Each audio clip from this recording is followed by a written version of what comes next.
देखिए आपका इक्विटी चल रही थी और उसमें आपका दूसरा सिद्धांत बताया जा रहा था। फिर उस सिद्धांत को हम आगे बढ़ाते हैं, उसके बाद से आपका तीसरा सिद्धांत बताया जाएगा। दूसरा जो सिद्धांत बताया जा रहा था उसमें आपको ये बताया जा रहा था, यानी कि पहला जो सिद्धांत हमने अब तक बताया है, बैठिए आने दो। पहला सिद्धांत हमने बताया है इक्विटी का कि साम्य चाहने वाले को साम्य का पालन करना चाहिए। यानी कि इसका मतलब ये हुआ कि अपना अधिकार मांगिए लेकिन दूसरे का अधिकार भी देने के लिए तत्पर और तैयार रहिए। अब ये आधार सूत्र सबसे बड़ा था और तमाम कानूनों में ये समाहित है। कॉन्ट्रैक्ट से लेकर टीपीए सारे आपका सभी कानूनों की धाराएं कम से कम लिखवाई गई है। दूसरा जो सिद्धांत हम कल शुरू किए थे कि साम्य किसी अपकृत्य को, अपकृत्य यानी कि टाट यानी कि दुष्कृत्य यानी कि रॉन्गफुल एक्ट या गलत कार्य को, अप साम्य किसी अपकृत्य को उपचार विहीन नहीं रहने देगा। इसका मतलब ये हुआ कि अगर किसी व्यक्ति के पास राइट है तो उस राइट के वायलेशन होने पर उसे रेमडी यानी कि अनुतोष मिलना ही चाहिए।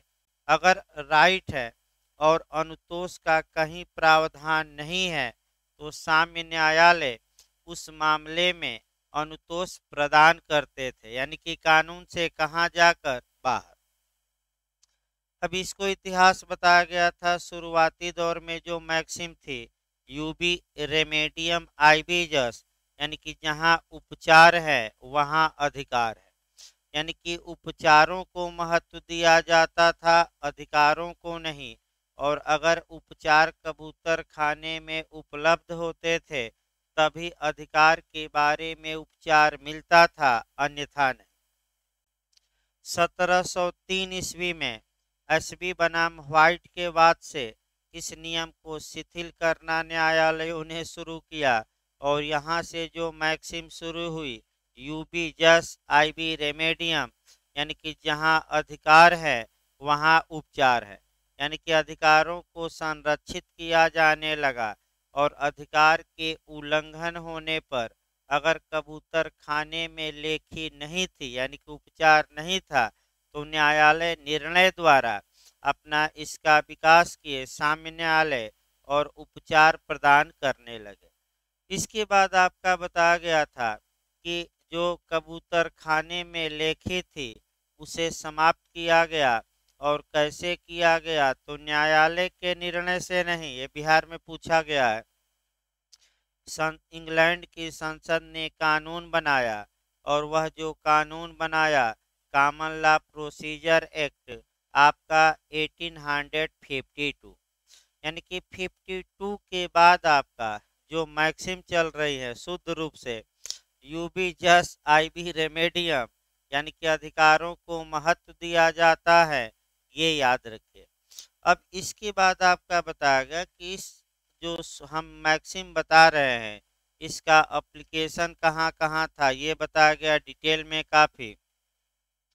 पहला हमने एप्लीकेशन बताया था कि आपका सामान्य विधि के तहत आपका उपचार तो उपलब्ध होता था लेकिन अपर्याप्त था, तो साम्य द्वारा इस अपर्याप्तता की पूर्ति की गई। और उसका उदाहरण मैं बताया, एक तो मूल अधिकार से बताया कि मूल अधिकार के हनन होने पर सुप्रीम कोर्ट अब क्या दिलवाने लगा है, कंपसेशन। और केस याद रखिएगा पूछा जाता है रुदल शाह का, कल बताया गया था, बस दोहरा कर आगे बढ़ा जाए।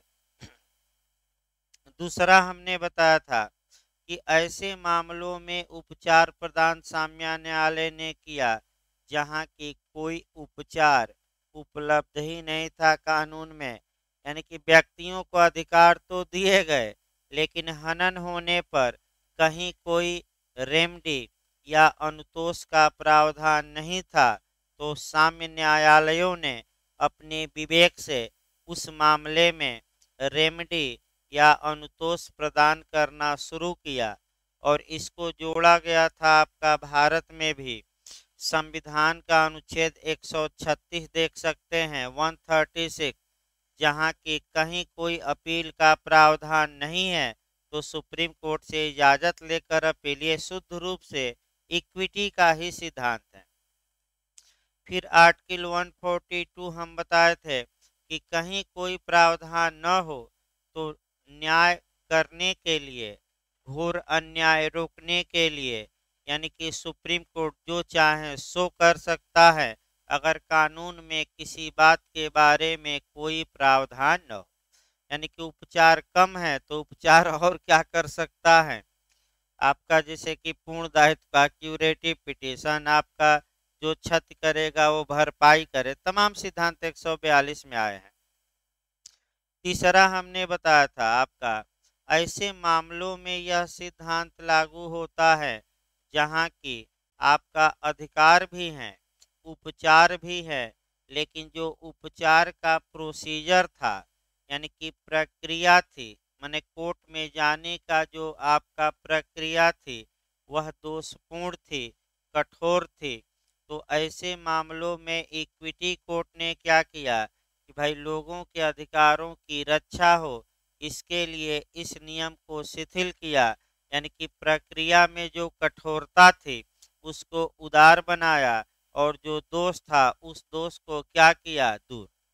अब ये कैसे किया, अब भारत के सुप्रीम कोर्ट में भी हमें देखना है और सबसे अच्छा उदाहरण इसका लोकहितवाद का मिलता है, इससे अच्छा उदाहरण नहीं मिल सकता। आपका कल बताया गया था कि जो परंपरागत नियम या प्राचीन नियम सुनवाई का है वह लोकस स्टेंडाई है, यानी कि अधिस्थिति का नियम। इसका मतलब ये हुआ कि केवल और केवल वही व्यक्ति वाद दायर कर सकता है जिसके अधिकार का हनन हुआ। इसी को हम कहते हैं लोकस स्टेंडाई, रटे रहिए, अधिस्थिति का नियम। और लेकिन भारत के उच्चतम न्यायालय ने आपका इस नियम को शिथिल किया और कोर्ट में जाने की प्रक्रिया को भी शिथिल किया और किसका जन्म दे दिया भारत में, पीआईएल, पब्लिक इंटरेस्ट लिटिगेशन, यानी कि सामाजिकवाद, सामूहिकवाद या जनहितवाद या लोकहितवाद। देखिए हैं शब्द, ये नहीं कि आज है सामाजिकवाद और लोग जनहितवाद तो भरम जाइएगा। इंग्लिश एक बार देख लीजिएगा, पब्लिक इंटरेस्ट लिटिगेशन। अब आपका एक क्वेश्चन और बना था कि पीआईएल कहाँ दायर की जाती है, तो केवल दो न्यायालयों में, हाई कोर्ट और सुप्रीम कोर्ट। याद रखिएगा, हाई कोर्ट में 226 के तहत और आपका सुप्रीम कोर्ट में आर्टिकल 32। यानी कि हम इसकी प्रयोज्यता बताए। अब प्रयोज्यता यानी कि 3 मामलों में ये सिद्धांत लागू होता है। इसके बाद देखा जाए, इसके बाद जो हमें पढ़ना है वह ये पढ़ना है कि आखिर इस आधार सूत्र का प्रयोग किन किन मामलों में किया गया। देखिए, इस आधार सूत्र का प्रयोग सामान्य न्यायालयों द्वारा निम्नलिखित मामलों में किया गया। तो वे मामले जिनमें इस का प्रयोग किया गया था उसी को एक एक करके हमें देखना है। देखिए, एक एक करके भाई बताया जाए आपको, माने कि इस मैक्सिम का प्रयोग सामान्य न्यायालयों ने किन किन मामलों में किया, उन मामलों को एक एक करके हमें गौर करना है। देखिए, पहला, न्यास के अंतर्गत हितग्राहियों को उपचार प्रदान करके। तो पहले न्यास देखिए, तब तो भाई हितग्राहियों को उपचार प्रदान किया जाएगा। देखिए, न्यास होता क्या भाई, पहले मान लीजिए ए का ये मकान है और ए ने इस मकान का क्या बना दिया, न्यास या ट्रस्ट। ट्रस्ट माने विश्वास होता है, बिलीव। और ये कहा कि इस मकान का प्रयोग बच्चों की शिक्षा के लिए होगा, यानी कि इस न्यास का उद्देश्य क्या है, ताकि इस मकान में बच्चे आकर क्या करेंगे, पढ़ेंगे। तो ऐसी दशा में शुरुआती दौर में जो न्यासी हो, मान लीजिए ए ने बनाया तो ये न्यास का सृजन करता होगा, ट्रस्ट का क्या होगा, और ए ने बी को न्यासी बना दिया। न्यासी मतलब कि एक तरह से देख रेख करने वाला कि तुम क्या करो, और यही न्यासी आपका खूब लूटते भी हैं, देख रेख के नाम पर क्या करते हैं। तो शुरुआती दौर में ये माना जाता था कि जो आपका बी को न्यासी बनाया गया है वही उस संपत्ति का मालिक है, ये माना जाता था। और इसके कारण जो इस उदाहरण में पढ़ने वाले बच्चे हैं उनको कोई हित नहीं दिया जाता था। तो ऐसी दशा में साम्य न्यायालयों ने ये देखा कि ऐसी दशा में ये जो बी होता था ये संपत्ति को बेच देता था और बच्चों का हित मार देता था। तो साम्य न्यायालयों ने इसमें सुधार किया, इस कमी की पूर्ति की, और पूर्ति इस आधार पर की कि अब न्यास के दो स्वामी मान लिए गए, एक तो न्यासी कौन बी, और एक बेनिफिशरी या हितग्राही, और कि जिसके हित के लिए न्यास सृजित हुआ है तो वह कौन हो गए, बच्चे। तो अब न्यासी जो है वो स्वामी नहीं, पहले स्वामी माना गया, लेकिन साम्य न्यायालयों ने बाद में इसमें सुधार किया और कहा कि न्यासी स्वामी नहीं है बल्कि एक प्रकार का गार्जियन है। इसका कर्तव्य है कि इस मकान की देख रेख करे और आपका कुछ दशाओं में बेच सकता है, कानून बताया जाएगा, लेकिन आपका दो स्वामी होते हैं, एक न्यासी स्वामी होता है और दूसरा कौन, यानी कि हितग्राहियों को भी साम्य न्यायालयों ने हित प्रदान किया और बता दिया कि हितग्राही भी स्वामी हैं, उनका भी न्यास में अधिकार है। और इस प्रकार जो न्यास के बारे में उपचार में कमी थी उस कमी को किसने पूरा कर दिया, साम्य ने। तो आज भी आपका जब न्यास अधिनियम पढ़ेंगे तो ये नियम मिलेगा। अब न्यास के बारे में जो आपको दूसरा पॉइंट पढ़ना है वह पढ़ना है न्यास के बारे में आपका थोड़ा कोरिलेट इसको कर लिया जाए भाई, तब आगे बढ़ा जाए। इसी प्रकार का आपका मुस्लिम विधि में भी मिलता है, और न्यास के बारे में जब पढ़िएगा तो आपका कह सकते हैं सीपीसी में भी थोड़ा जाना पड़ेगा। 92 सीपीसी की धारा 92 पिछली बार बिहार में पूछा भी गया था कि न्यास के लिए कौन मुकदमा कर सकता है, तो महाधिवक्ता कर सकते हैं मुकदमा, या दो से अधिक व्यक्ति जो न्यास में क्या हो, हितबद्ध हो। लेकिन सेक्शन तो याद रखिए, सीपीसी का कौन सा सेक्शन जोड़ना है, 92, एक लाइन बस याद रखना है। फिर बैक हो जाइए थोड़ा। जिस प्रकार ये हमने न्यास बताया, मुस्लिम विधि में इसे न्यास न कह के वक्फ कहा जाता है। तो वक्फ का दो लाइन समझना है, यानी कि मुस्लिम विधि में न्यास नहीं, क्या कहा जाता है, वक्फ।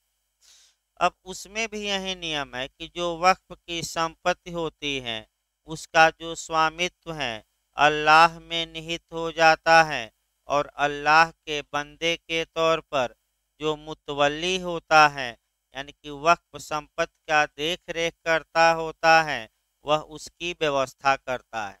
तो मुतवल्ली को भी सीमित अधिकार है, क्योंकि स्वामित्व तो किसमें निहित हो गया है, अल्लाह में।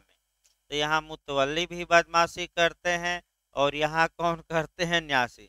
आप देख सकते हैं जीएस में भी आ सकता है। एशिया का सबसे बड़ा न्यास यही प्रयागराज में ही है, जो केपी ट्रस्ट है आपका, जो सीएमपी हुआ इत्यादि उसी ट्रस्ट से संचालित होते हैं। एशिया का सबसे बड़ा न्यास है, और उसका न्यासी बनने के लिए, अध्यक्ष बनने के लिए करोड़ों लोग खर्चा करते हैं चुनाव में, क्योंकि 1 करोड़ खर्चा करेंगे तो कई करोड़ क्या करेंगे, दीवाल ही पुतवानी है। तो 1 लाख का ठेका दिए और 10,000 में दीवार पुत ली गई, तो आपका 10-20 हज़ार ठेकेदार लिया और 50,000 ले लिए अध्यक्ष साहब, और कितने की दीवार पुतवा दी गई, 1 लाख। तो इसी में आपका फायदा होता है और क्या, तमाम उसमें आपका माने कार्य करने रहते हैं। दूसरा देखिए भाई, आपका दूसरा जो ये सिद्धांत लागू किया गया, एक तो भाई न्यास के मामले में हमने बताया कि स्वामी दो अब मान लिए गए। फिर दूसरा, सही न्यास प्राप्त करने के लिए दस्तावेजों का प्रकटीकरण, यानी कि इसका मतलब ये हुआ कि सही न्यास प्राप्त करने के लिए न्यायालयों ने जो न्यास के डॉक्यूमेंट थे, साम्य न्यायालयों ने उन्हें पेश करने का आदेश देने लगे। इसका मतलब ये हुआ कि न्यास का उद्देश्य क्या है, न्यास किसने सृजित किया, कब सृजित किया, किस लिए सृजित किया गया।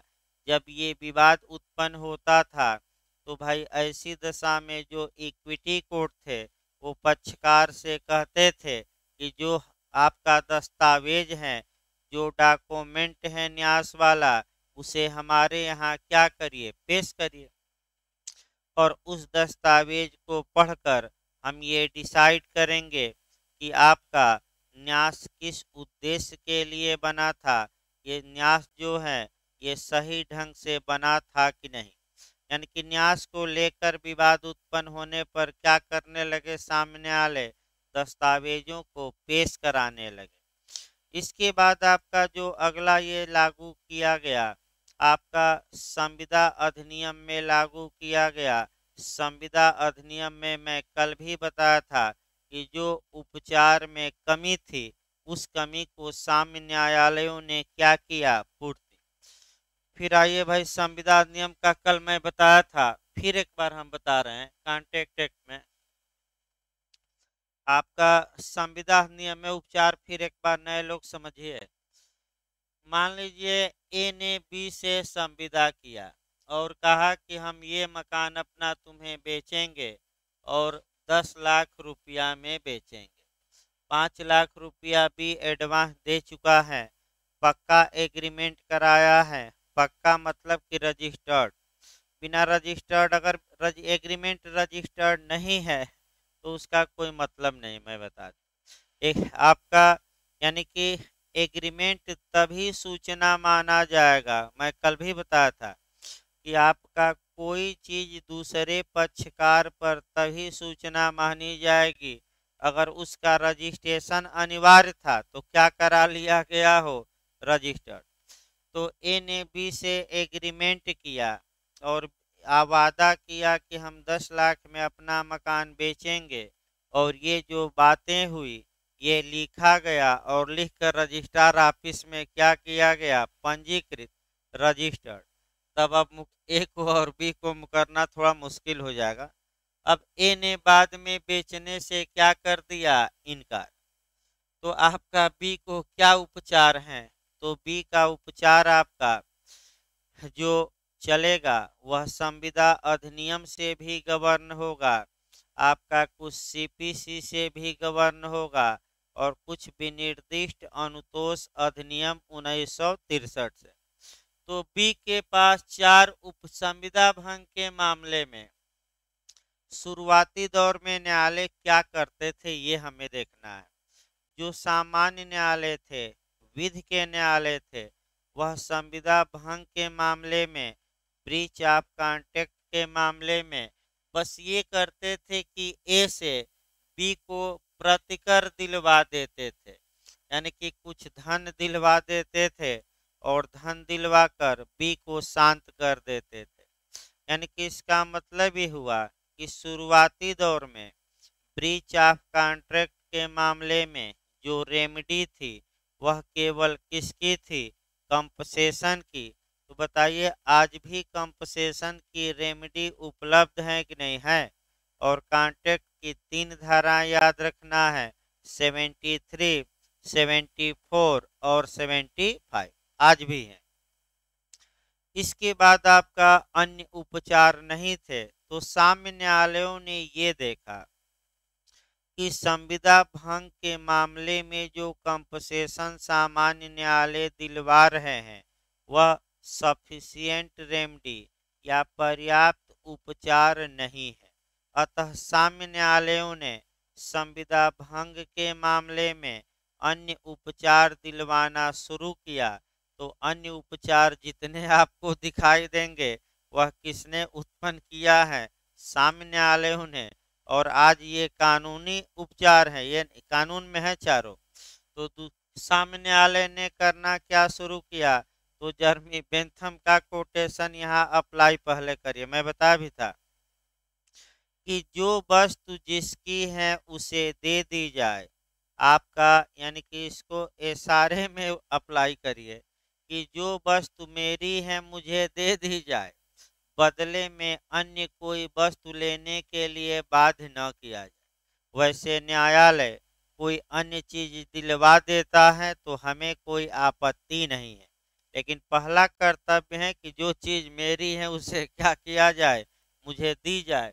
तो बताइए, बी ने ए से जो एग्रीमेंट किया था मकान के लिए किया था कि मुआवजे के लिए? तो भाई बी कहेगा कि हमें मकान क्या किया जाए।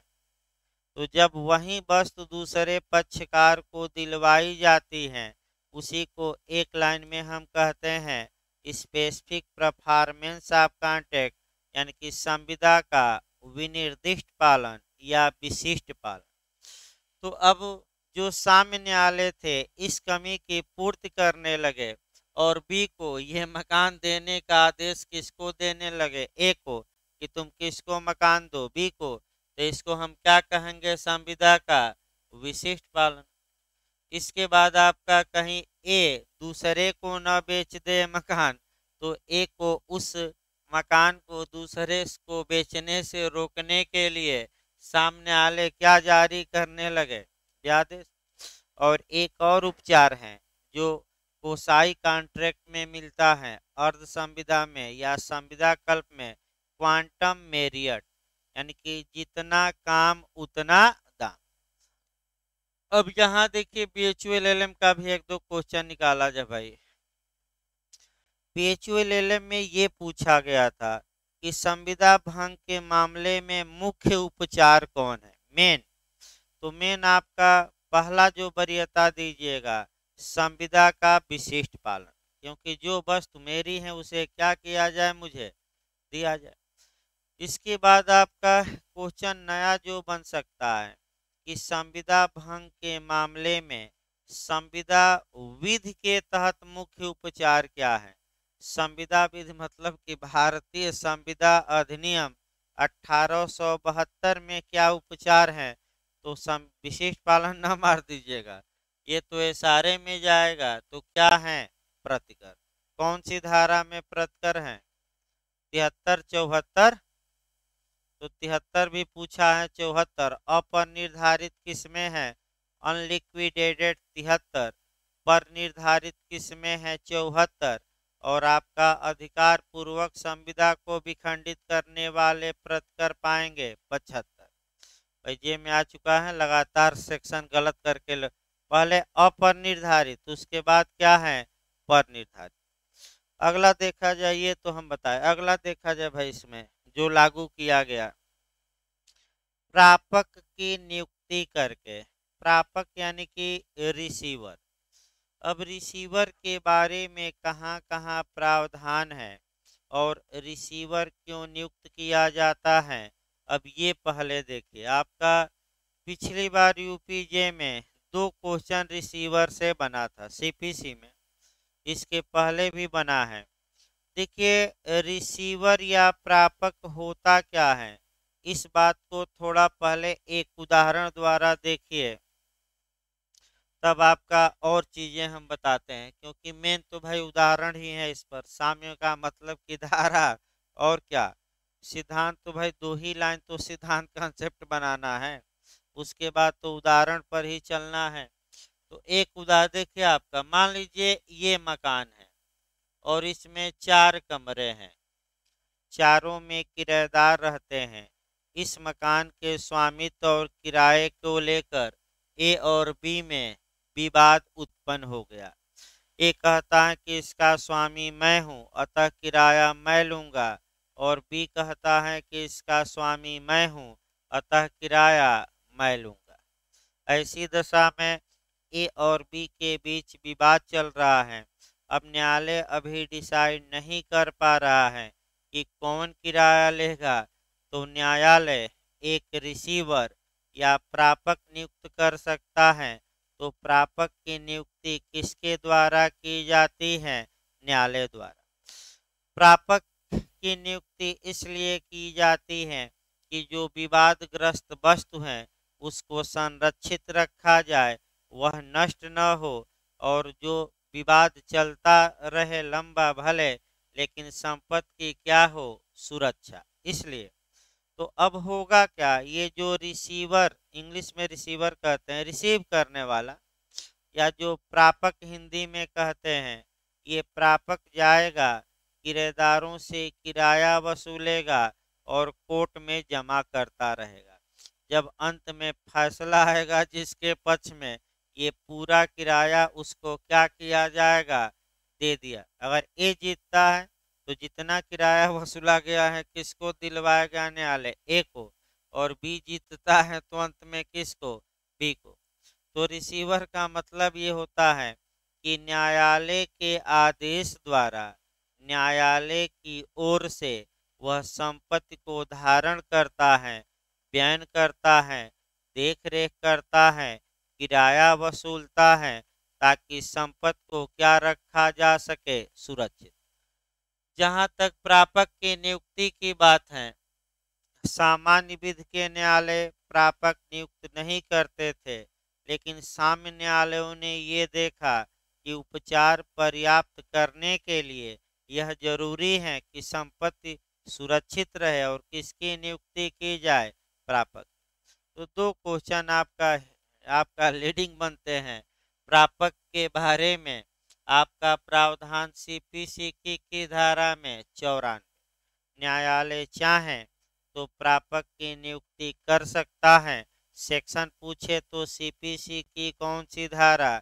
94। और आर्डर पूछे तो सीपीसी का कौन सा आदेश? 40। इसमें पहला क्वेश्चन ये आता है कि प्रापक की नियुक्ति सीपीसी के किस आदेश के तहत? तो सीपीसी का आर्डर 40 मारिएगा। अब इसके बाद जो यूपी में पूछा है कि प्रापक माने लोक सेवक होता है कि नहीं होता है, ये पब्लिक सर्वेंट है।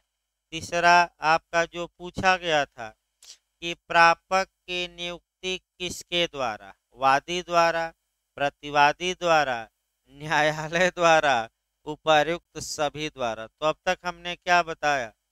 कौन करता है प्रापक की नियुक्ति? वादी की, प्रतिवादी की, न्यायालय? न्यायालय। अब अगला क्वेश्चन जो यूपीजे में बना है कि क्या कलेक्टर को प्रापक या रिसीवर नियुक्त किया जा सकता है कि नहीं, और किस आर्डर के किस रूल में? तो वह जरूर रट कर जाइएगा, बार बार रिपीट कर रहा है। आदेश 40 का नियम 5, यानी कि याद रखिए कहाँ? आदेश 40 का नियम 5। तो अलग बात है भाई, साम्य के कारण वो कोरिलेट करना पड़ रहा है। यानी कि जो ये कमी थी कि संपत्ति का क्या किया जाए, तो न्यायालयों ने इस कमी की भी पूर्ति कर दी। और क्या नियुक्त कर दिया? संपत्ति के देख रेख इत्यादि के लिए प्राप्त। अगला देखिए आपका बंधक मोचन का अधिकार देकर। अब बंधक मोचन क्या है? मैं एक दिन बताया था आपका, मैंने बंधक मोचन, फिर उसको देखा जाए आज। बंधक मोचन का अधिकार देकर, तो फिर टीपीए की कई दिन बताई गई थी। टीपीए की धारा कौन सी? 60। और आपका ये देखिए, फिर आपका बताया जब है नए सिरे से, क्योंकि आपका एक दिन बताया गया था लेकिन फिर हम दोहरा रहे हैं 2 मिनट। आपका 2 मिनट उदाहरण और बंधक मोचन का अधिकार देकर। देखिए एक लाइन आपका, मान लीजिए ए के पास ये मकान है और बी के पास इसने बंधक रखा और 10 लाख रुपया उधार लिया है। कितना उधार लिया है? या ऋण 10 लाख। तो हम नाम बताए थे कि ए को क्या कहा जाएगा? मार्गेजर, बंधककर्ता। इस उदाहरण में बी का क्या नाम रहेगा? बंधकदार या मार्गेजी। बंधक संपत्ति कौन है? मकान। बंधक धन परिभाषित नहीं, लेकिन कौन है? आपका 10 लाख रुपया। और इस पूरे संव्यवहार को क्या कहा जाएगा? बंधक। और जिस कागज पर ये लिखा जाएगा, देखिए भाई आराम से, जिस कागज पर ये बातें लिखी जाएंगी उसे क्या कहा जाएगा? बंधक विलेख। ये मैं बताया था। अब ए ने अब ए चाहता है कि बी का वह पैसा लौटा दे 10 लाख ब्याज सहित और अपना जमीन या मकान छुड़वा ले। तो जो छुड़वाया जाता है मकान, इसी को राइट टू रिडीम कहा जाता है, मोचन का अधिकार कहा जाता है। यानी कि पैसा वापस करिए और अपना मकान क्या करिए? ले लीजिए वापस। तो अब बी की हमेशा नज़र इस मकान पर है कि ये किसी भी तरह पैसा वापस न करे और ये मकान मैं क्या करूं? हड़प लूं। और तो ऐसी दशा में ए ने कोई बी को मकान बेचा नहीं है, बल्कि केवल क्या किया है? बंधक। तो आपका जो केस आया रा, राइस बनाम नोक्स एंड कंपनी का, और साम्य न्यायालयों ने कहा कि भाई ए ने मार्गेज किया है, कोई विक्रय दान और पट्टा नहीं किया है, और मार्गेज का यह नेचर ही है कि ए पैसा बी को वापस करे और अपना मकान पाए। ए के इस अधिकार पर जितने भी क्लाग लगेंगे, जितने भी प्रतिबंध लगेंगे, वे सारे प्रतिबंध साम्य न्यायालयों ने क्या घोषित किया? सुन। और ये कह दिया राइस के बाद में कि once a mortgage always a mortgage, यानी कि ए ने बंधक किया है तो वह संव्यवहार बंधक ही रहेगा, विक्रय दान और विनिमय में नहीं कन्वर्ट हो जाएगा। अब उल्टा ना समझ लीजिएगा, कई लोग उल्टा समझ लेते हैं। Once a mortgage always a mortgage मतलब कि संव्यवहार बंधक का था तो आज भी किसका रहेगा? अब ये नहीं कि वो सेल और विनिमय कर दीजिए। तो ये साम्य न्यायालय अब देखिए साम्या ने क्या काम किया इस मामले में। जो ए के अधिकार पर रोक भी लगाता था, उस रोक को समाप्त किया और ए को अधिकार दिया कि ए पैसा जमा करे और अपना मकान क्या करे? छुड़वा ले। ये अगर मने छुड़वाने का समय भी बीत जाता था, तब भी न्यायालय किसके पक्ष में रहते थे? एक, इस समय बीतने के बाद भी, डिक्री के निष्पादन के समय भी अगर ए पूरा पैसा ब्याज सहित क्या करता था? दे देता था, तो ए का मकान ए को दिलवा देते थे न्यायालय समय बीतने के बाद भी। यानी कि इस प्रकार ये आधार सूत्र किन किन मामलों में साम्य न्यायालयों ने लागू किया, हम लागू भी बता दिए, और इसी के साथ भारत में कहाँ कहाँ समाहित हैं वो भी चला जा रहा है। अब अंत में इस आधार सूत्र की परिसीमाएं, परिसीमाएं मतलब लिमिटेशन, लिमिटेशन का मतलब ये हुआ कि यह आधार सूत्र किन किन मामलों में लागू नहीं होगा। तो पहला ये है कि भाई अगर मोरल राइट है या केवल नैतिक अधिकार है और नैतिक अधिकार की मांग के लिए आप कोर्ट का दरवाजा खटखटाए हैं, तो नैतिक अधिकारों के लिए उपचार नहीं है।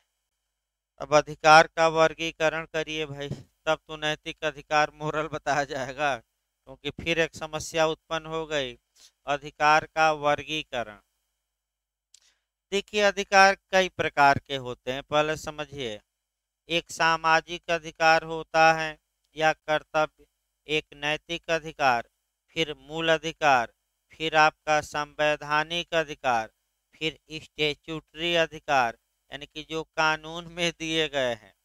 आपका ऐसी दशा में जब आप कोर्ट का दरवाजा खटखटाते हैं, तो या तो मूल मानवाधिकार भी होता है, या तो आप मूल अधिकार के लिए जाइए, या आप जा सकते हैं संवैधानिक अधिकार के लिए, या विधिक अधिकार के लिए, या मानवाधिकार की रक्षा के लिए। अगर वह अधिकार नैतिक हैं या सामाजिक हैं तो उसके लिए कोई उपचार नहीं है। तो दो तीन उदाहरण से, एक दो उदाहरण हम सामाजिक का बताते हैं और तब 2-3 उदाहरण नैतिक का बताते हैं। और एक क्वेश्चन जो एपीओ में आया है आईपीसी में, उसको भी इसी उदाहरण में ऐड किया जाएगा। देखिए, सामाजिक कर्तव्य आप पहले समझिए। सामाजिक कर्तव्य जैसे कि मान लीजिए आपके मित्र का विवाह हो रहा है, मित्र ने आपको इनवाइट किया और आप नहीं गए, तो क्या कोई अपराध कर दिए? क्या मित्र कोर्ट में चला जाएगा कि ये मित्र हमारे शादी में आपका हार्ट अटैकिंग डांस करने नहीं आया? तो क्या चले जाएंगे कोर्ट में कि कुछ कोर्ट भगा देगा क्या? अब दूसरा, भाई ये हुआ कि चलो जाति भोज में आना, और जाति भोज में सबको बुलाया गया, 2-4 लोग नहीं आए, तो क्या ये सामाजिक कर्तव्य है? इसके लिए कानून में कोई उपचार उपलब्ध नहीं, याद रखिएगा। दूसरा हम नैतिक बताएं, सबसे महत्वपूर्ण नैतिक है। जो नैतिक कर्तव्य होते हैं, यानी कि जो मोरालिटी होती है, वह आपके समाज के नियमों से चलती हैं, समाज की सोच से चलती हैं, और समाज की सोच समय दर समय, परिस्थिति दर परिस्थिति और समाज दर समाज बदलती रहती है। जैसे कि आप अमेरिका में चले जाइए, इंग्लैंड में चले जाइए, तो वहाँ अगर देखेंगे तो 3 साल विवाह किए हुए फिर डाइवोर्स हुआ, फिर दूसरे से विवाह, और एक एक लोग 4-4 5-5 विवाह कर लेते हैं जीवन भर में, जबकि भारत में इसे अच्छा नहीं माना जाता और वहाँ अच्छा माना जाता है। आपका माने इसमें कोई शक नहीं है। आप तो ये नैतिकता के नियम बदलते रहते हैं। आपका इलाहाबाद में और चले जाइए दिल्ली और बॉम्बे में, तो जो रहन सहन इत्यादि की बातें हैं उसमें अंतर आएगा, और नैतिकता में भी अंतर आएगा। जो आप लोग यहाँ बुरा मानते हैं, हो सकता है दिल्ली जैसे शहर में क्या माना जाए अच्छा। तो यानी कि कौन चीज अच्छी है, कौन बुरी है, ये नैतिकता से नापा जाता है। और नैतिकता के आधार पर मैं बता दूं, अगर किसी ने नैतिक कर्तव्यों का उल्लंघन किया है, तो इसके लिए कानून में कोई सजा नहीं है और न ही साम्य में कोई उपचार है। तो 2-3 नैतिक कर्तव्य तो बताया जाए। एक भिखारी, जो एपीओ में आया है वहीं बताया जाए। एक भिखारी आपके दरवाजे पर भीख मांगने आता है और आप भीख नहीं देते, एक दिन बाद आपके दरवाजे पर ही मर जाता है, तो आपने कौन सा अपराध किया? तो कई लोग मर्डर करा दिए।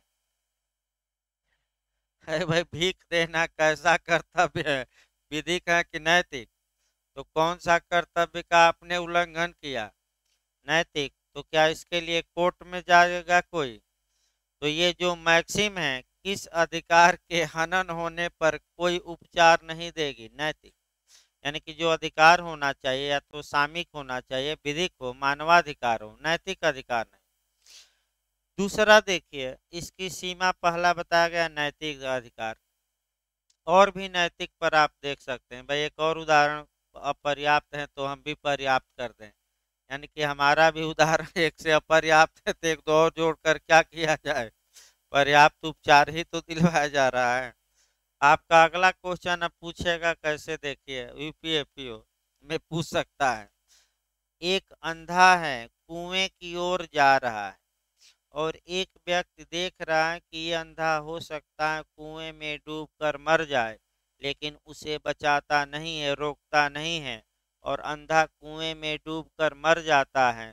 तो देखने वाले ने या न रोकने वाले ने कौन सा अपराध किया? कोई नहीं, क्योंकि ये अंधे को रोकना उसका कैसा केवल कर्तव्य था, नहीं। लेकिन अगर कानून द्वारा ये सब कर्तव्य हैं, तब तो अपराध होगा। जैसे दो कानूनी कर्तव्य भी देख लिया जाए। मान लीजिए रेलवे का फाटक है, सरकार ने गार्ड नियुक्त किया है कि जब रेल आए तो फाटक बंद करो, और रेल आ रही है तो फाटक खुला रख रहा है, तो वह अपराध का दोषी होगा, क्योंकि फाटक बंद करने का कर्तव्य उसका नैतिक नहीं था, बल्कि कैसा था? विधिक। जैसे कि संगम पर जल पुलिस लगी है, एक आदमी डूब रहा है, तो उसका विधिक कर्तव्य है पुलिस का कि वह क्या करे उस डूबते हुए व्यक्ति को बचाए। यानी कि जिन व्यक्तियों का विधिक कर्तव्य है वे तो उत्तरदायी होंगे, लेकिन नैतिक कर्तव्य वाले उत्तरदायी। दूसरा देखिए, आपका दूसरा ये है कि आपका परिसीमा कि जहां अधिकार और उपचार दोनों विधि के क्षेत्र के अंतर्गत आते हैं। इसका मतलब ये हुआ कि अधिकार भी लोगों को दिया गया है और कानून के तहत उपचार भी दिया गया है, तो सामान्यतः यह मैक्सिम लागू नहीं हो।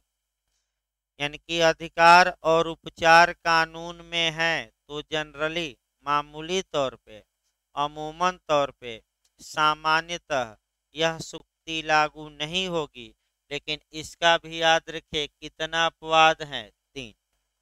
तीन अपवाद मैं बता चुका हूँ। यानी कि कानून में उपचार तो है लेकिन अपर्याप्त है, भाई तब ये मैक्सिम लागू हो जाएगी, उसकी कमी को क्या करेगी, पूर्ण। यानी कि तीन ऐसी दशाएं हैं जहां की कानून में अधिकार और उपचार दोनों होने के बावजूद भी ये सुक्ति या मैक्सिम लागू होगी। और वहीं तीनों का एक एक लाइन देखना है लास्ट में। देखिए, पहला, जहां अधिकार विधि द्वारा मान्य न हो किंतु साम्य द्वारा मान्य हो। यानी कि अगर किसी व्यक्ति को राइट दिया गया है, कानून द्वारा तो वह अधिकार नहीं दिया गया है, लेकिन साम्य न्यायालयों ने ऐसे व्यक्तियों को क्या किया है, उस मामले में अधिकार दिया है, तब भी ये मैक्सिम लागू होगी। दूसरा आपका, जहां अधिकार विधि द्वारा मान्य हो किंतु विधि के अंतर्गत उसके लिए उपचार उपलब्ध न हो, तो मैं बता ही चुका हूँ, उपचार उपलब्ध न हो तो सामान्य न्यायालय क्या करेंगे, उपचार। और तीसरा मैं बताया था कि उपचार तो है कानून में लेकिन वह क्या है, अपर्याप्त। तो इस प्रकार ये जो मैक्सिम थी आपका समाप्त हुई। अगली मैक्सिम शुरू करते हैं भाई। अगली मैक्सिम भी काफी आपका महत्वपूर्ण है और आपका वह जो मैक्सिम है कि साम्य की शरण में आने वालों को स्वच्छ हाथों से आना चाहिए। अब ये न कह दीजिएगा कि कोरोना आ रहा है तो सैनिटाइजर लगा के आइए या आपका हाथ मुंह। देखिए कि कई लोग भाई भावार्थ न समझ के कई लोग क्या करते हैं, पहले उदाहरण समझिए तब तो शुरू किया जाए, ताकि इस मैक्सिम का अर्थ तो दिमाग में बैठे, अनर्थ न बैठे। क्योंकि आपका कई चीजें ऐसी हैं कि जहां अगर आप केवल शब्दों को देखें तो उसका अर्थ अलग निकलता है और उसका भावार्थ देखिए तो उसका अलग अर्थ निकलता है। जैसे कि उदाहरण के रूप में राजा मर गया राजा चिराय हो, अगर कह देगा कोई आम आदमी कि राजा मर गया तो लंबे समय तक कैसे जिए, तो दूसरा आम आदमी कहेगा कि ये पागल हो गया है, इसे रांची और आगरा भेजा जाए पागल खाने। जब राजा मर गया तो राजा लंबे समय तक कैसे जीवित रहेगा, पागल हो गए हो। तो इसका भावार्थ निकाला जाता है कि राजा का शरीर मरा है पार्थिव, लेकिन जो राज मुकुट है, जो हमारे यहाँ राजतंत्र हैं, इंग्लैंड वाले कहते हैं राजतंत्र हमारे यहाँ लंबे समय तक क्या रहे। अब भारत में गणतंत्र है और इंग्लैंड में क्या है, राजतंत्र। ये कहा। उसी प्रकार फिर इस मैक्सिम को भाई पहले समझिए उदाहरण से कि साम्य की शरण में आने वाले को स्वच्छ हाथों से आना चाहिए, क्लीन हैंड से। यानी कि जो इक्विटी के शरण में आता है, यानी कि जो इक्विटी चाहता है, उसके हाथ क्या होने चाहिए, स्वच्छ। इसका मतलब ये हुआ कि जो व्यक्ति स्वयं में दोषी हैं या जो दोषी हैं और न्यायालय से साम्य के आधार पर रेमेडी मांगने आया है, तो साम्य न्यायालय उसका कोई सहयोग नहीं करेंगे। तो यानी कि इसका मतलब अगर सामान्य अर्थ में देखा जाए तो भाई भोजन करने से पहले साबुन इत्यादि से हाथ धो लीजिए ताकि कीटाणु अंदर न जाए। आपका कोरोना धीरे धीरे बढ़ ही रहा है, तो कोरोना बढ़ने के लिए उपाय है कि मास्क लगाइए, आपका सैनिटाइजर रखिए। हो सकता है फिर 1 डेढ़ माह बाद ये करना पड़े। वैसे प्रभाव थोड़ा कम है, आपका मरने वालों की संख्या कम है, लेकिन सरकार धीरे धीरे अपना प्रभाव दिखा रही है। कोरोना भी दिखा रहा है, जैसे कि अजगर होता है, अचानक नहीं निकल लेता, पहले लपेटे में लेता है और धीरे धीरे क्या करता है, जकड़ता है। और जब सांस उखड़ जाती है तो क्या करता है। उसी प्रकार ये कोरोना है, धीरे धीरे प्रभाव जमाएगा और जमाते जमाते एक समय वही आपका जो समय बधा है मार्च, यानी कि भाई निश्चित है मार्च तक, होली तक आपका आने की क्या है थोड़ा। तो उसका उपाय ये है, तो संभावना है या न हो आपका उसके पहले परीक्षा हो जाएगी जे की। हाँ भाई, सूचना भी दे दी जाए, जे की वैकेंसी आयोग में आ गई है और आपका 10-15 दिन के अंदर विज्ञापन आ जाएगा। अभी क्लियर नहीं है कितना सीट है, क्या कल और परसों पता लग जाएगा। लेकिन जो लोग आपका फरवरी लास्ट या मार्च फर्स्ट वीक तक एग्जाम होने की संभावना प्री की है, तो जिन लोगों को इस बार देना है वे लोग पूरी तरह, मैं बार बार कह रहा हूँ, जो आपका लेक्चर गए हैं, वीडियो भी हैं, नोट्स भी हैं, कम से कम अभी से रिवीजन करना शुरू कर दें। क्योंकि आप ये सोचे कि हम उधर रिवीजन कर लेंगे वैकेंसी आने के बाद, तो संभव नहीं। मैंने आज से ही एक एक सब्जेक्ट जो पढ़ाए गए हैं उसको उठाइए, जो नहीं पढ़ाए गए हैं उसको अभी छोड़ दीजिए 2-3, उसको तो हम पढ़ा ही रहे हैं, पढ़ाएंगे ही, वो तब तैयार कर लीजिएगा भाई जब पढ़ाया जाएगा। लेकिन जो पढ़ा दिए गए हैं कम से कम उसको पूरी तरह क्या करिए, तैयार रखिए, ताकि भाई आपका मैंने फाइट भी करना, ये ना समझिए कि केवल यहीं के लड़कों से। आपको मैंने यूपी की वैकेंसी हर एक आदमी डालता है, बिहार की भी, और पूरे देश जो उत्तर भारत में आपका जो लड़के पढ़ रहे हैं हजारों लाखों, सबसे फाइट करना है। और उनसे एक कदम आगे रहने के लिए यह जरूरी है कि 2-4 बस टेक्निकल पॉइंट जो न आए किसी को वहीं पकड़िए, और वहीं जो पकड़ लेता है थोड़ा आगे बढ़ जाता है, और 1 पॉइंट 2 पॉइंट नहीं पकड़ता वो क्या रहता है। तो हम लगातार प्रयास कर रहे हैं, चाहे शाम में पढ़ाया जाए, कोई भी पढ़ाया जाए। शाम में पढ़ाते पढ़ाते वैसे भी कितना संविधान बता दिया गया, टीपीए बता दी गई, तो कम से कम एक बार जाकर रिवीजन करिए घर पर। एपीओ भी आएगी, लेकिन हो सकता है थोड़ा लेट हो सकता है जनवरी लास्ट तक आ जाए। क्योंकि एपीओ में बस झाम क्या है कि कुछ आपका विज्ञापन में आपका त्रुटि थी, सरकार को भेजा गया है कि इस त्रुटि के बारे में क्या किया जाए। विज्ञापन मैंने आयोग में वैकेंसी आ गई है, निकल जाती अब तक, तो सरकार अभी चुनाव में व्यस्त है, जवाब ही नहीं आ रहा है। बार बार आयोग रिमाइंडर घुमा रहा है कि जवाब दीजिए, जवाब दीजिए, अभी तक जवाब नहीं आया, ताकि वैकेंसी पड़ी है एपीओ की, क्या किया जाए।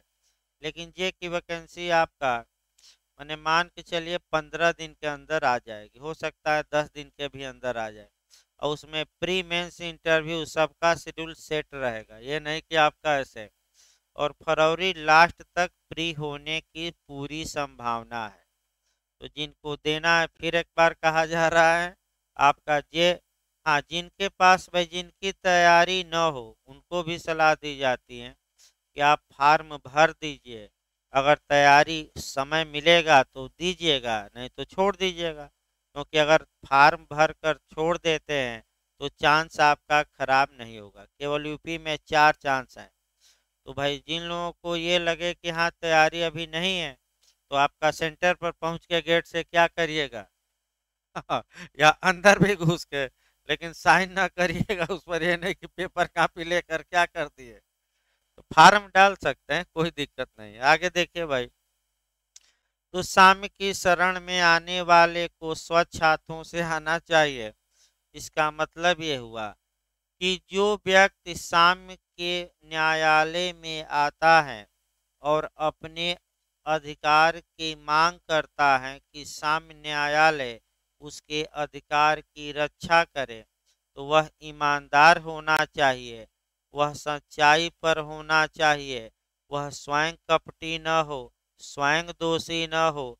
अगर उसी का दोष है, यानी कि वादी ही दोषी है और कोर्ट में आ गया कि हमें क्या करिए, रिलीफ दीजिए, तो साम्य न्यायालय ऐसे मामलों में वादी के पक्ष में निर्णय देने से इनकार कर देंगे। क्यों? क्योंकि साम्य शुद्ध अंतःकरण, ईमानदारी, सच्चाई, न्याय पर आधारित है। और जो फ्रॉडिया है, यानी कि जो कपट किया है, यानी कि जिसका आचरण ही गलत है, ऐसे लोगों को साम्य कोई सहयोग नहीं करेगा। अब एक उदाहरण देखिए जहाँ कि आपका स्वच्छ हाथों से नहीं आए थे लोग। इसमें उदाहरण तो देखना है बटमारों का उदाहरण, यानी कि लुटेरों का देखना है। दो लुटेरे लूट किए और लूट की संपत्ति के बंटवारे को लेकर उनमें आपस में विवाद हो गया। माने आपका माल के बंटवारे को लेकर, माने लूट की संपत्ति को, तो एक लुटेरा चला गया कोर्ट में और कहा कि हजूर हम लोग साथ साथ लूटे थे, दो बूंद भी साथ साथ लिए थे और ये हमारा हक मार दिया। यानी कि 50-50 का सौदा तय हुआ था, अपने 75% ले लिया, हमें कितना दे रहा है? 25। अतः आप 50-50 करवा दीजिए, आधा आधा सामान क्या करिए। अब आप लोग खुद बताइए जो गया न्यायालय में, क्या उसका हाथ स्वच्छ है? क्या वह सही आचरण का है? नहीं। तो यानी कि आपका वर्तमान आचरण और भूतपूर्व आचरण दोनों पर न्यायालय विचार करता है साम्य के आधार पर और तब रिलीफ देता है। यानी कि इसका मतलब हुआ कि जो स्वयं दोषी हैं या जो स्वयं कपटी हैं या जिसने स्वयं आपका असाम्य किया है, उसे साम्य नहीं मिलेगा। यानी कि साम्य जो चाहता है उसे भी साम्य मने करना चाहिए। यानी कि जो असाम्य किया है, जो गलत व्यवहार किया है, अगर वह व्यक्ति आकर न्यायालय से कहे कि हमें रिलीफ दीजिए, तो न्यायालय ऐसे व्यक्ति को रिलीफ देने से इनकार कर सकता है। लेकिन इसके दो अपवाद हम लास्ट में बताएंगे, उसकी भी भूमिका देख ली जाए। दो अपवाद हमें लास्ट में ये बताना है कि ये जो साम्य की शरण में आने वाले को स्वच्छ हाथों से आना चाहिए, यानी कि उसका वर्तमान और भावी आचरण अच्छा हो कि बुरा हो, अच्छा, बुरे लोगों की साम्य कोई सहयोग। लेकिन इसके दो अपवाद हैं और दो अपवाद हम भारत में ही बताएंगे। इसके कितने अपवाद हैं? दो। अब देखिए पढ़ना क्या है कि ये सिद्धांत कहाँ कहाँ भाई प्रयोज्य होता है, भारत के किन किन कानूनों की किन किन धाराओं में ये समाहित किया गया है, और अंत में इसके अपवाद हमें देखना है। तो अपवाद भी भूमिका में देख लिया जाए। इसके दो एक्सेप्शन है।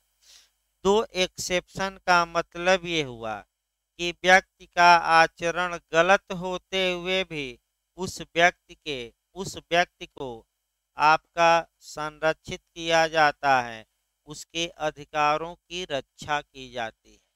दो उदाहरण बहुत अच्छे अच्छे हैं। पहला, जहाँ की लोक हित का मामला हो। अब यहाँ थोड़ा समझिए, सबसे अच्छा उदाहरण पब्लिक इंटरेस्ट लिटिगेशन का देखते हैं। लोकहित के मामले में जो व्यक्ति वाद दायर करता है, वह अपने हित के लिए नहीं करता, बल्कि अन्य लोगों के हित के लिए करता है। तो ये सबसे अच्छा उदाहरण इसमें कौन हो गया? PIL, यानी कि लोकहितवाद। यानी कि अगर किसी व्यक्ति का आचरण गलत है, दोषपूर्ण है, स्वयं वह दोषी है और लोकहितवाद दायर करता है, तो न्यायालय उसकी बातों को सुनता है, क्योंकि वह मामला केवल उससे रिलेटेड नहीं होता, बल्कि समाज के अन्य लोगों का भी हित उसमें क्या रहता है? समाज। याद रखिएगा। और दूसरा पश्चाताप। पश्चाताप का मतलब कि आचरण बुरा था और आप माफी मांग लिए, जैसे नेता होता करते हैं कि भाई सबको गाली देते हैं चुनाव में और बाद में क्या मांग लेते हैं, माफी। माने आपका अंड बंड बोलना, यानी कि उल्टा सीधा बोलना अब शुरू हो गया है, क्योंकि अब चुनाव क्या है, नजदीक है। तो एक दूसरे पर देखिए क्या क्या लांछन लगाएंगे। अभी तो शुरुआत होने दीजिए प्रचार की। तो फिर एक बार लास्ट में हम बताएं तब ब्रेक दिया जाए। पश्चाताप एक अपवाद, हल्का सा बताएं, डिटेल में कल चलेगा। पश्चाताप की अवस्था का मतलब ये हुआ कि अगर व्यक्ति का आचरण गलत था और वह माफी मांग लेता है और माफी मांग कर ये कहता है कि हमें माफ कर दिया जाए, तो न्यायालय चाहे तो उसके गलत आचरण के बावजूद भी उसे क्या कर सकते हैं, माफ। तो कौन कौन लोग हैं जो माफी मांगे थे, अब कानूनी भाषा में भारत में ऐड करना है। एक आपका राहुल गांधी जी का देखा जाए सुप्रीम कोर्ट में, आप ये कह रहे थे कि सुप्रीम कोर्ट ने ये कहा कि चौकीदार ही चोर हैं और राफेल में आपका चोरी किया है। तो आपका पीआईएल दायर की गई सुप्रीम कोर्ट में। सुप्रीम कोर्ट ने पूछा कि आप सुप्रीम कोर्ट का नाम कैसे ले लिए, क्या हमने कभी कहा कि आप मने चौकीदार चोर है।